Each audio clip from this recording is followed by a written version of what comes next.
everyone, welcome to Mrs. Darling's art class. So today we're going to talk about colored pencils and how to use them properly.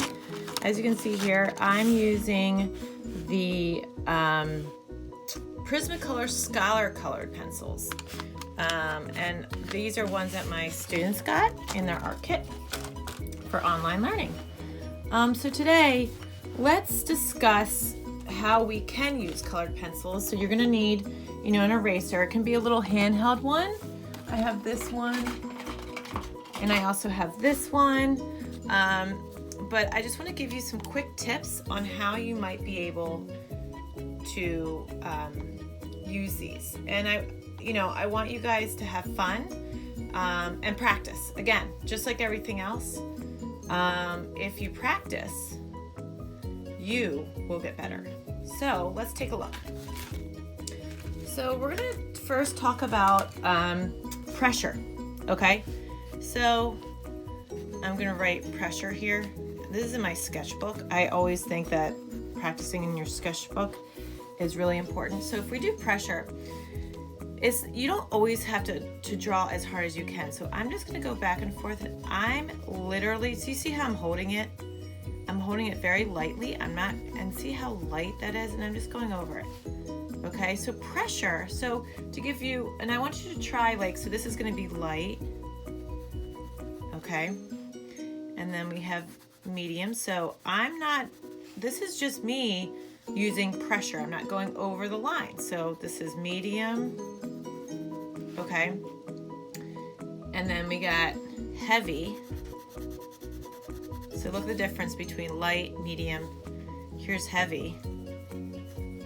Okay, and then we want to do really high pressure. This is really, really hard, and you can even cross and look at the difference. See that variation? And in between that, you could even blend it. So this is really high pressure, okay? So there's a different, and this is just with one color, okay? Now let's talk about hatching. I'm just using blue because this one is, so there's hatching, right? So hatching is just using lines, and then the lighter with the pressure, the darker you can go, if you see that, right? So type of line. And then we have cross hatching, which is when, again, using pressure. Pressure is really important with colored pencils. You can make things lighter or darker, right? So there's cross hatching. Okay, so let's talk about let's talk about shading. So shading is really important. It can add a lot of depth, and it can make something look more three-dimensional. Okay, so I'm gonna move this a little bit so you guys can see this. Okay, so let's talk about shading. I like to, shading and blending are a little bit different. So you're basically going from heavy to light, right? And you're just using one color. So again, with pressure, I'm gonna go in one direction. And you guys notice that I am going in one direction with my lines. I'm gonna talk about that. Sometimes that's great. So I'm gonna go back. Again, I'm using the same lines. Okay. And overlapping is really important, and you're gonna talk about layering a little bit more in a little bit. Okay, do you see that? So pressure.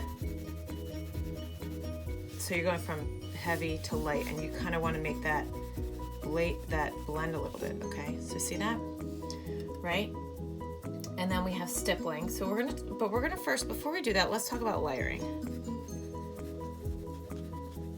Layering is great because it can add a lot of depth, but when you're layering, you want to use different colors, but kind of in the same family.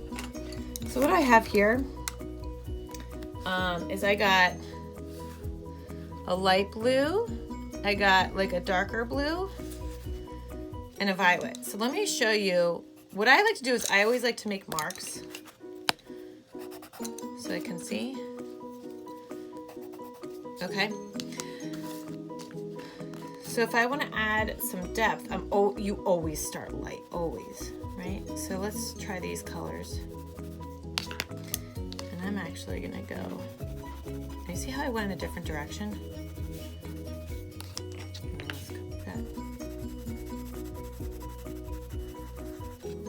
And that brings a lot of depth. So layering, and see how I'm going back in to kind of get the color that I want?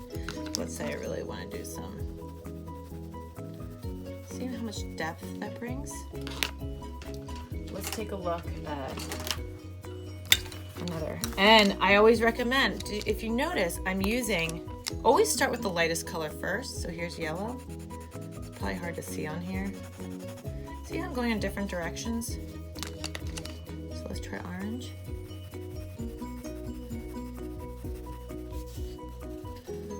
Different directions. And then there's red. Okay, so that's another thing you might want to practice. Something else, I'm going to do burnishing over here. I'm a big fan of burnishing. Burnishing is, instead of using the lines that I was, you know how I go in one direction, back and forth, try burnishing. Burnishing is really great because it blends so much better. We're gonna go over blending in a little bit. So let's show you a little bit of, you see how I'm going in like little tiny circles? Again, remember your pressure. And I'm layering at the same time. Now look at this. See how it's very slight. But it's a really nice way of blending. Okay, see that? So I want to go darker. I can. So burnishing is almost like circular. Look at that, nice. That's a great way of layering and a great way of blending. So let's talk about blending. So when you're blending, let's come down here.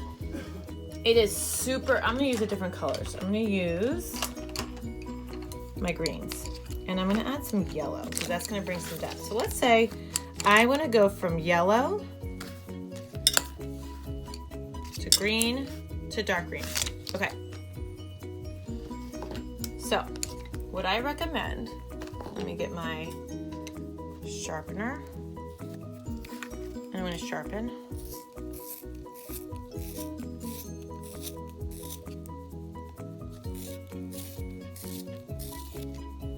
Okay. So let's talk about blending.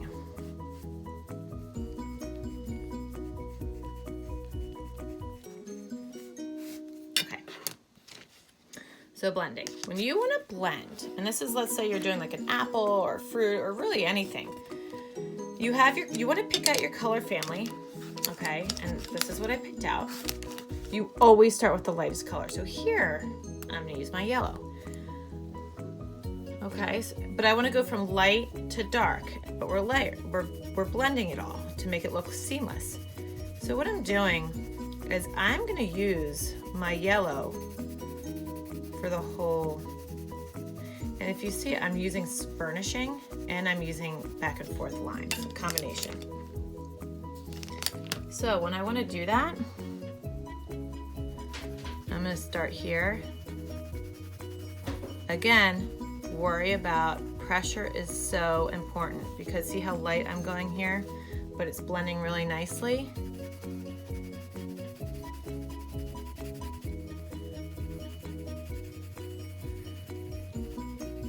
Okay.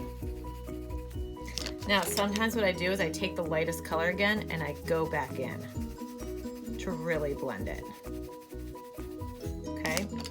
And I'm always going back and forth with my colors.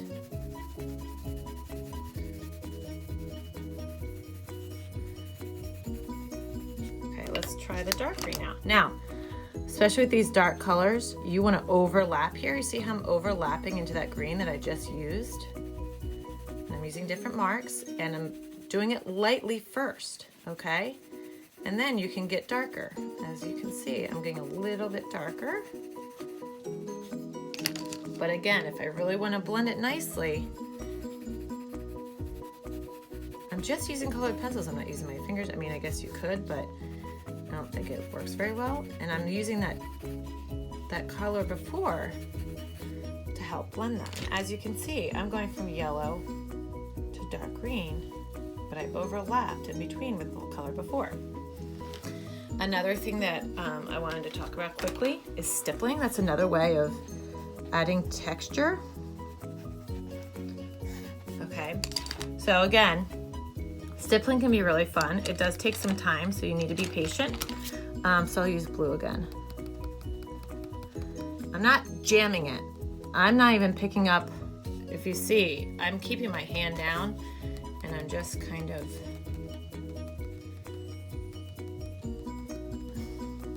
doing this. And if you want to get darker, so let's see, I will use my darker blue. And the more dots you have closer together, the more concentrated your color is going to be in that area.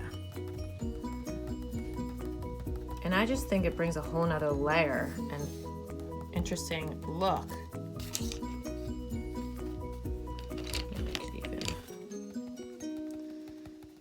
This. So I'm going from light to dark, but I think it looks really cool, and the more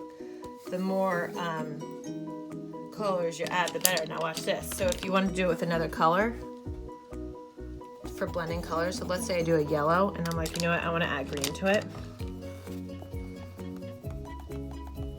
Close up you can see that they're stippling, but from far away the color starts to blend. Okay, and that's another method. So I recommend that before you get started drawing with your colored pencils, always give it a try, okay? Always try your colored pencils out in your sketchbook, okay?